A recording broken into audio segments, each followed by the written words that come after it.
رسالة هامة من كابتن محمد أبو تريكة للاعبين النادي الأهلي قبل مباراة العودة أمام الترجي التونسي في القاهرة، مباراة أخذ الحق، مباراة الصعود، مباراة عودة الكبير النادي الأهلي للبطولة واكتساح جميع الأندية. رسالة أبو تريكة مهمة يا أهلاوي، دعم رسالة أبو تريكة بلايك، أيوة بلايك وشير في كل مكان أهلاوي. رسالة وتصريح مهم من كابتن محمد أبو تريكة حيث قال: احنا اخدنا دوري ابطال افريقيا واحنا بنلعب ماتشاتنا على ملعب الجونة، احنا اخدنا دوري ابطال افريقيا والكورة في مصر موقوفة ومفيش جمهور. في الوقت ده كان الاهلي بيعاني ماديا وتخفيض عقود وتأخير مستحقات. اللي صنع الفارق في البطولتين دول حتى مش قوة المدرب، اكيد كان في دور لكابتن حسام البدري والكابتن محمد يوسف، بس اللي عاش البطولتين دول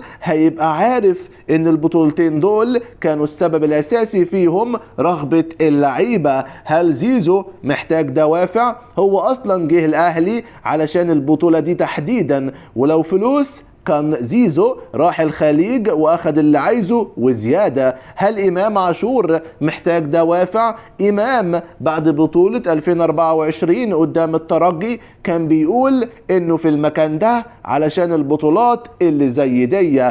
هل تريزيجيه محتاج دوافع؟ تريزيجيه رجع علشان اللحظة اللي بيرفع فيها البطولة دي، والنهاردة هو هداف البطولة، فهل ممكن يفرط في اللحظة دي؟ هل ياسر إبراهيم اللي كان بيوعد جمهور الترجي ان هنكسب في العودة محتاج دوافع؟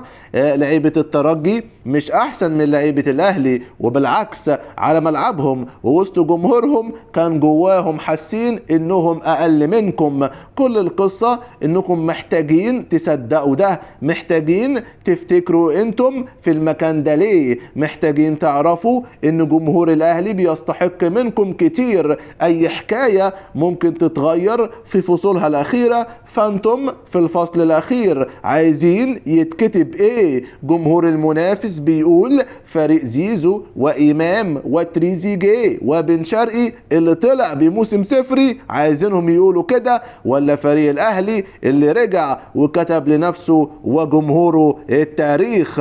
القصة في ايديكم. لو على الأهلي فاحنا عمرنا ما فقدنا الثقة في الاهلي، ولو خسر 100 بطولة احنا معاه قبلكم وبعدكم، احنا اللي مكملين. بس السؤال لما كل واحد فيكم يجي يحكي حكايته مع الاهلي حابب يحكيها ازاي ويسيب حتوتة بتقول ايه؟ الاجابة عندكم في لقاء العودة.